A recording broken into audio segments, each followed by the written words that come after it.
Hello everyone, welcome to my YouTube channel Civilo Concept. Today I am going to discuss the topic strain. So let's begin the topic.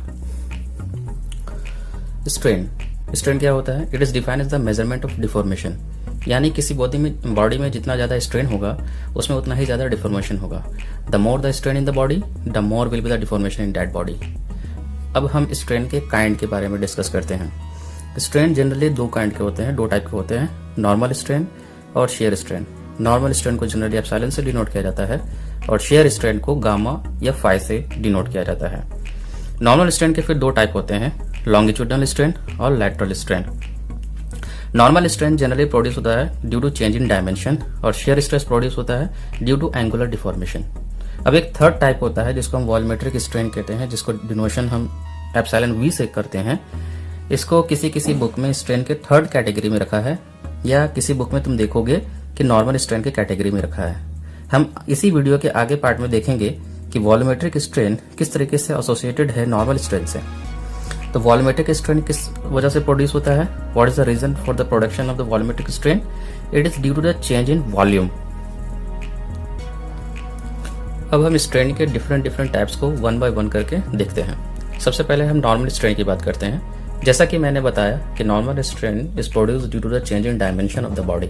यानी कि body के dimension में change होने की वजह से जो स्ट्रेन प्रोड्यूस होता है वो नॉर्मल स्ट्रेन की कैटेगरी में आता है. यहाँ पर एक बार कंसीडर किया गया है जिसका कि लेंथ L है और longitudinal tensile load P act कर रहा है. इस लोड की वजह से, टेंसाइल लोड की वजह से इसके लेंथ में डेल L का इंक्रीमेंट हो गया. यानी इसके डायमेंशन में चेंज कितना हुआ? डेल L का. तो इस कंडीशन में मेरा नॉर्मल स्ट्रेन क्या हो जाएगा? Change in dimension upon original dimension. लेकिन यहाँ पर जो डायमेंशन में चेंज आ रहा है वो लेंथ में आ रहा है. इसलिए यहाँ पर हम नॉर्मल स्ट्रेन को किस तरीके से डिनोट करेंगे? Change in length upon original length. That is change in length कितना है? डेल L है, इसलिए del L upon L. This is the normal strain of this bar due to the application of the load P which is tensile in nature.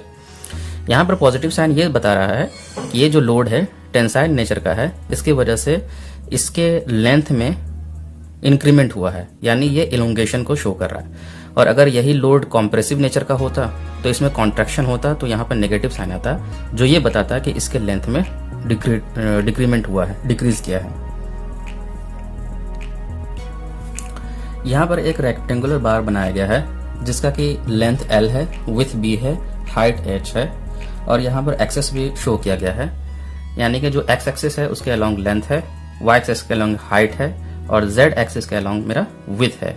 और यहाँ पर longitudinal tensile load P apply हो रहा है. अब हम बात करते हैं डायमेंशंस की. जनरली जैसे रेक्टेंगुलर बार में दो तरीके के डायमेंशंस होते हैं. एक होता है तुम्हारा लीनियर डायमेंशन या लॉन्गिट्यूडनल डायमेंशन भी कहा जाता है और एक होता है लैटरल डायमेंशन. तो लीनियर डायमेंशन वो डायमेंशन होता है जो किसी लोड के पैरेलल या उसके अलोंग एक्ट कर रहा हो. तो यहाँ पर देखो, यहाँ पर जो लेंथ L है ये अप्लाइड लोड P के पैरेलल है, इसलिए यहाँ पर जो लेंथ L है वो लीनियर डायमेंशन हो जाएगा. और लैटरल डायमेंशन वो डायमेंशन होता है जो किसी अप्लाइड लोड के परपेंडिकुलर डायरेक्शन में हो. तो जैसे यहाँ पर हम देख रहे हैं, ये जो रेक्टेंगुलर बार है यहाँ पर दो लैटरल डायमेंशंस होंगे, एक विड्थ और दूसरा हाइट. ये विड्थ और हाइट इस अप्लाइड लोड के परपेंडिकुलर डायरेक्शन में है, इसलिए इन डायमेंशंस को हम कहेंगे लैटरल डायमेंशंस. अब हम बात करते हैं लॉन्गिट्यूडनल स्ट्रेन की. लॉन्गिट्यूडनल स्ट्रेन को कैसे डिफाइन किया गया है वो देखते हैं. लॉन्गिट्यूडनल स्ट्रेन का जो फॉर्मूला यहाँ पर लिखा है, change in dimension upon original dimension along the और the parallel to the direction of the load. इसको और दूसरे तरीके से भी दिखाया जा सकता है कि change in linear dimension upon original dimension. This will be the longitudinal strain. तो यहाँ पर देखो वो जो बार है, यहाँ पर अगर हमको लॉन्गिट्यूडनल स्ट्रेन को शो करना है तो वो किस डायमेंशन में होगा? लीनियर डायमेंशन में होगा. यहाँ पे जो लीनियर डायमेंशन है वो कौन है? देखो, ये जो लेंथ है मेरा अप्लाइड लोड P के पैरेलल है, इसलिए यहाँ पे जो लॉन्गिट्यूडनल स्ट्रेन जो प्रोड्यूस होगा वो लेंथ वाले डायमेंशन में होगा. इसलिए यहाँ पे लिखा गया है longitudinal strain is equal to del L upon L. और चूंकि ये लॉन्गिट्यूडनल टेंसाइल लोड है P, इस वजह से इसके लेंथ में क्या होगा? इंक्रीमेंट हो जाएगा, इलोंगेट हो जाएगा, इलोंगेशन होगा, इसलिए यहाँ पर पॉजिटिव साइन से शो किया गया है. और यहाँ पर एप्सिलॉन n का मतलब स्ट्रेन इन लेंथ L.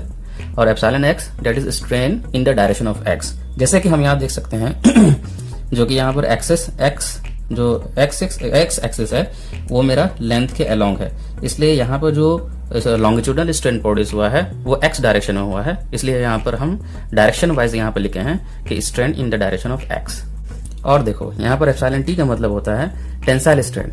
यहाँ पर जो लोड लगा है लॉन्गिट्यूडनल टेंसाइल लोड पी है, इसलिए यहाँ पर टेंसाइल स्ट्रेन डेवलप होगा। अब नॉर्मल स्ट्रेन के दूसरे काइंड को हम देख लेते हैं, लैटरल स्ट्रेन। हम पहले बता चुके हैं कि लैटरल डायमेंशन वो कौन सा डायमेंशन होता है जो मेरे लोड के परपेंडिकुलर डायरेक्शन में एक्ट करे। तो इस कंडीशन में हम जो लैटरल जो स्ट्रेन प्रोड्यूस होगा उसको हम कैसे डिफाइन कर सकते हैं, change in dimension upon original dimension perpendicular to the direction of the load, और we can say change in lateral dimension upon original dimension. तो ये क्या देगा हमको, लैटरल स्ट्रेन देगा। तो यहाँ पर देखो दो लैटरल डायमेंशंस हैं, एक विड्थ है एक हाइट है, तो इस कंडीशन में मेरा दो लैटरल स्ट्रेन प्रोड्यूस होगा। तो ई लैटरल वन यानी कि जो लैटरल स्ट्रेन पहला वाला जो है वो होगा तुम्हारा वाई एक्सिस के अलोंग, ये डायरेक्शन बताता है वाई एक्सिस के along, minus of del H upon H होगा। और दूसरा जो लैटरल स्ट्रेन होगा वो जेड एक्सिस के अलोंग होगा, जो होगा डेल बी अपॉन बी। यहाँ पर नेगेटिव साइन क्या शो कर रहा है कि इसके डायमेंशंस में क्या हो रहा है, डिक्रीमेंट हो रहा है। ये क्या कर रहा है, कॉन्ट्रैक्ट कर रहा है। यानी देखो अगर हम किसी ऑब्जेक्ट को अगर पुल करते हैं इस तरीके से, तो इसमें क्या हो रहा है, इसका जो इस डायरेक्शन में हम पुल कर रहे हैं उस डायरेक्शन वाला जो डायमेंशन है उसके लेंथ में इंक्रीमेंट होगा, वो इंक्रीज कर जाएगा, ठीक है। लेकिन जो बाकी का जो लैटरल डायमेंशन है, जैसे ये तुम्हारा एक्स एक्सिस अगर तुम इसको कंसीडर कर रहे हो और ये वाई एक्सिस है और ये तुम्हारा जेड एक्सिस है, तो वाई और जेड एक्सिस वाले जो डायमेंशंस हैं उसमें क्या होगा, कॉन्ट्रैक्शन होगा, वो डिक्रीज कर जाएगा। तो यहाँ पर नेगेटिव साइन यही शो कर रहा है कि लॉन्गिट्यूडनल टेंसाइल लोड लगने की वजह से लेंथ वाले जो डायमेंशन है उसका लेंथ तो इंक्रीज कर रहा है, लेकिन बाकी के जो डायमेंशन जैसे कि विड्थ और हाइट जो लैटरल डायमेंशन है उसमें क्या हो रहा है, कॉन्ट्रैक्शन हो रहा है, वो डिक्रीज कर रहा है। तो यहाँ पर नेगेटिव साइन यही शो करता है। देखो जैसे लोड पी लगने की वजह से क्या हो रहा है, मेरा लॉन्गिट्यूडनल स्ट्रेन प्रोड्यूस हो रहा है और दो लैटरल स्ट्रेन प्रोड्यूस हो रहा है। अगर जिस डायरेक्शन में लोड लग रहा है उस डायरेक्शन में मेरा लॉन्गिट्यूडनल स्ट्रेन प्रोड्यूस होगा, जैसे कि यहाँ पे लिखा है along the direction of the load, और दो लैटरल जो स्ट्रेन प्रोड्यूस होंगे वो perpendicular to the direction of the load होगा। यहाँ पर पॉजिटिव दिखा रहा है, यानी कि अगर लॉन्गिट्यूडनल स्ट्रेन पॉजिटिव है यानी कि लॉन्गिट्यूडनल डायमेंशन में इंक्रीमेंट हो रहा है, उसका लेंथ इंक्रीज कर रहा है, उसका डायमेंशन इंक्रीज कर रहा है, तो उसको पॉजिटिव से शो करेंगे। तो बाकी के जो लैटरल स्ट्रेंस जो इस लॉन्गिट्यूडनल स्ट्रेंस से एसोसिएटेड हैं वो नेगेटिव नेचर के हो जाएंगे, यानी कि उनके डायमेंशंस में क्या होगा, कॉन्ट्रैक्शन होगा, वो डिक्रीज कर जाएगा। उसी तरीके से अगर लॉन्गिट्यूडनल स्ट्रेन अगर नेगेटिव है, यानी अगर किसी बॉडी में अगर हम कॉम्प्रेसिव नेचर का लोड लगा रहे हैं जिसकी वजह से जो लॉन्गिट्यूडनल स्ट्रेन प्रोड्यूस होगा वो नेगेटिव नेचर का होगा, यानी उसका dimension along the direction of the load decrease कर जाएगा। तो बाकी के जो डायमेंशन है उसके डायमेंशन में इंक्रीमेंट होगा, इसलिए इस लॉन्गिट्यूडनल स्ट्रेन से जो दो लैटरल स्ट्रेन्स एसोसिएटेड हैं उस कंडीशंस में ये दोनों पॉजिटिव हो जाएंगे। अब हम आगे के एग्जांपल से समझते हैं कि लॉन्गिट्यूडनल स्ट्रेन और लैटरल स्ट्रेन क्या होता है। देखो जैसे यहाँ पर लॉन्गिट्यूडनल, देखो जैसे एक एग्जांपल में दिखाया गया है, लॉन्गिट्यूडनल बार है, लेंथ L, विड्थ इसका B है, हाइट H है, और ये एक्स एक्सिस के अलोंग तुम्हारा लेंथ है, वाई एक्सिस के अलोंग तुम्हारा हाइट है, और जेड एक्सिस के अलोंग तुम्हारा विड्थ है। यहाँ पर देखो जो P लोड अप्लाई हो रहा है वो वाई एक्सिस के अलोंग यानी कि हाइट के पैरेलल है, हाइट के अलोंग लग रहा है इस डायमेंशन के, और कैसा नेचर इसका, कॉम्प्रेसिव नेचर है। तो देखो इस कंडीशन में जो इस लोड की वजह से जो लॉन्गिट्यूडनल स्ट्रेन प्रोड्यूस हो रहा है वो आई एक्सिस के अलोंग वाई एक्सिस के अलोंग प्रोड्यूस हो रहा है, जिसको एप्सिलॉन वाई से हम डिनोट किए हैं। और ये चूंकि कॉम्प्रेसिव नेचर का लोड लग रहा है इसलिए इसमें कॉम्प्रेसिव स्ट्रेन प्रोड्यूस होगा, जिसको एप्सिलॉन सी से डिनोट किया गया है। और कॉम्प्रेसिव नेचर होने की वजह से यहाँ पे जो कॉन्ट्रैक्शन हो रहा है इसलिए यहाँ पर नेगेटिव साइन शो किया गया है। और क्या हो जाएगा longitudinal strain, del H upon H, यानी कि हाइट में जो चेंज आ रहा है, यानी कि change in the dimension of height, that is del H upon H. और फिर जो दो लेटरल स्ट्रेन से एसोसिएटेड हैं, एक लेटरल स्ट्रेन तुम्हारा एक्स एक्सिस के अलोंग होगा और दूसरा तुम्हारा जेड एक्सिस के अलोंग होगा। तो जो लेटरल स्ट्रेन एक्स एक्सिस के अलोंग होगा वो लेंथ में होगा, और लेंथ इसका क्या कर जाएगा, इंक्रीज कर जाएगा, इसलिए यहाँ पर पॉजिटिव साइन से डिनोट किया गया। और चेंज इन लेंथ कितना हो जाएगा, डेल एल, और अपॉन ओरिजिनल लेंथ, यानी कि डेल एल अपॉन एल तुम्हारा लैटरल स्ट्रेन होगा इन द डायरेक्शन ऑफ एक्स। उसी तरीके से लैटरल स्ट्रेन जो 2 प्रोड्यूस होगा वो जेड डायरेक्शन में होगा और किस डायमेंशन में होगा, बी में होगा, इसलिए डेल बी अपॉन बी यहाँ पर शो किया गया है। इसका डायमेंशन भी इंक्रीज कर जाएगा जो कि हम पॉजिटिव साइन से शो किए हैं। एक और एग्जांपल कंसीडर करते हैं उसी रेक्टेंगुलर बार में जिसका लेंथ L विथ B और हाइट h है, और यहाँ पर जो मेरा टेंसाइल लोड लग रहा है वो z एक्सिस के अलोंग लग रहा है। तो इस कंडीशन में मेरा जो लॉन्गिट्यूडनल स्ट्रेन प्रोड्यूस होगा वो z एक्सिस के अलोंग होगा। तो यहाँ पे लिखा गया भाई longitudinal strain is equal to epsilon z that is strain in the direction of the z, और लॉन्गिट्यूडनल टेंसाइल लोड है इसलिए इसके डायमेंशंस में, और कौन सा डायमेंशन, विथ, तो विथ में क्या होगा, इंक्रीज होगा, इंक्रीमेंट होगा, इसलिए इसको पॉजिटिव साइन से डिनोट किया गया है। That is change in the dimension of width upon original dimension that is del B upon B. और इसी लोड से एसोसिएटेड 2 लैटरल स्ट्रेन प्रोड्यूस होंगे जो एक्स एक्सिस के अलोंग होगा और वाई एक्सिस के अलोंग होगा। तो वहां यहीं पर शो किया गया कि lateral strain 1 is equal to E X that is strain in the direction of X that is del L upon N.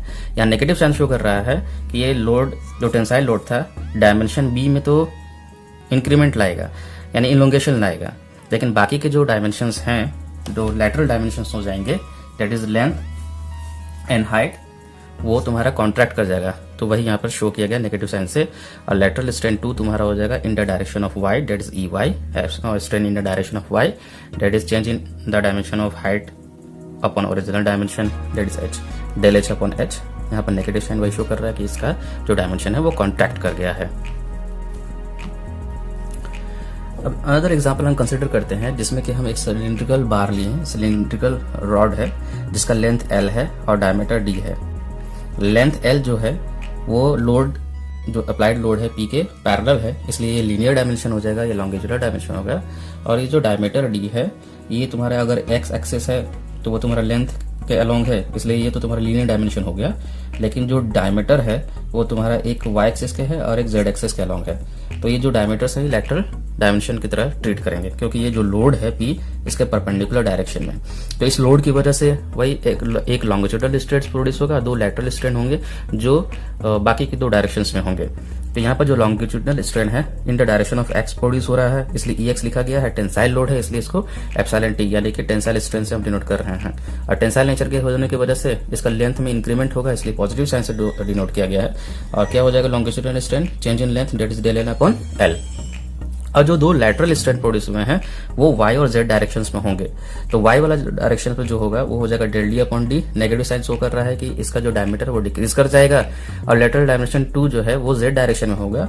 और चूंकि डायमीटर इसका सेम होता है हर एक्सिस में, यानी कि बाकी के जो लैटरल एक्सिस हैं उसमें इसका डायमीटर सेम होता है, इसलिए डेल डी अपॉन डी हो जाएगा। नेगेटिव साइन शो कर रहा है इसका डायमीटर में डिक्रीमेंट होगा। ये चूंकि सेम है और ये चेंज इन डायमीटर है, इसलिए इसको हम कहेंगे डायमेट्रल स्ट्रेन। अब हम बात करते हैं शियर स्ट्रेन का, जिसको हम डिनोट करते हैं गामा और फाई से। जैसा कि हम पहले बता चुके हैं कि जो शियर स्ट्रेन प्रोड्यूस होता है एंगुलर डिफॉर्मेशन की वजह से होता है। तो जैसे यहाँ पर एक ब्लॉक कंसिडर किया गया है ABCD, इस पे यहाँ पर एक अप्लाइड लोड लगा है जो इस सरफेस यानी AD सरफेस के पैरेलल है, यानी ये शियर लोड है। तो इस लोड की वजह से ये जो सरफेस है ये टिल्ट हो गया है, इसमें इंक्लिनेशन आ गया है फाई एंगल का। और ये जो A पॉइंट था A डैश से शिफ्ट कर गया, उसी तरीके से जितना यहाँ शिफ्ट हुआ है वहाँ भी शिफ्ट यहीं उतना ही होगा।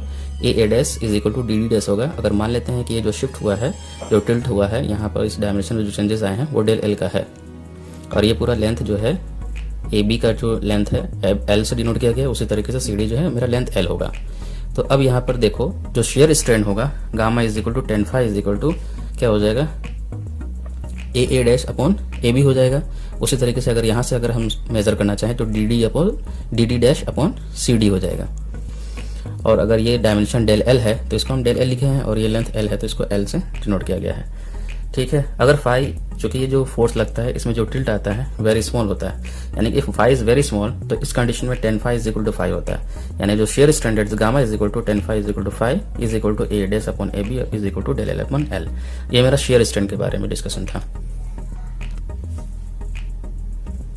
अब हम बात करते हैं वॉल्यूमेट्रिक स्ट्रेन की, जिसको हम एप्सिलॉन V से डिनोट किए हैं। वॉल्यूमेट्रिक स्ट्रेन किस वजह से प्रोड्यूस होता है, इसके वॉल्यूम में चेंज होने की वजह से, यानी कि change in volume upon initial volume, this will give you the volumetric strain. जैसे यहाँ पर एक रेक्टेंगुलर बार को कंसीडर किए हैं जिसका लेंथ एल, बी इसकी विड्थ है और हाइट इसका एच है, और यहाँ पर लॉन्गिट्यूडिनल टेंसाइल लोड भी एक्ट कर रहा है। तो जैसे लॉन्गिट्यूडिनल टेंसाइल लोड इस बार में एक्ट करेगा तो इसके वॉल्यूम में चेंजेस आएगा। जैसे यहाँ पर v इज इक्वल टू क्या हो जाएगा, वॉल्यूम इज इक्वल टू क्या हो जाएगा, length into with into height हो जाएगा LBH।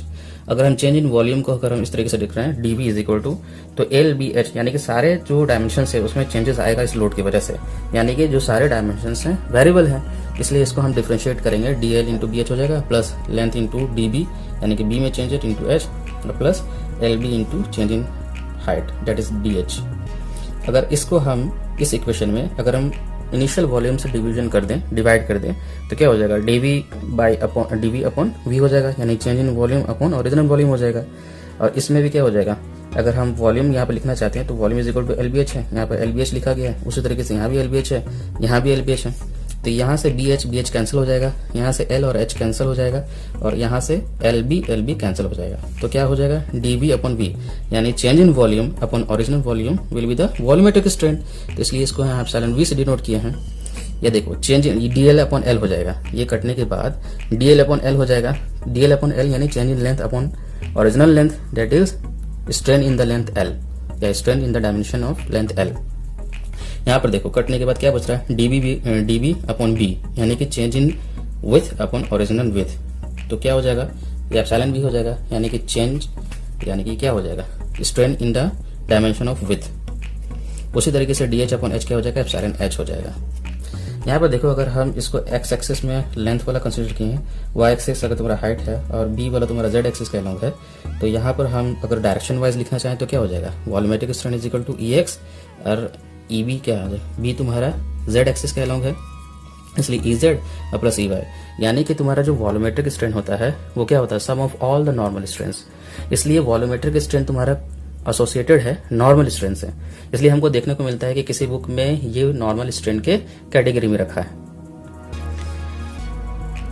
So this is the basic information related to strain. I hope you guys enjoyed my video. So please like, share and subscribe my channel and hit the bell icon to get the latest notification related to my videos. Thank you.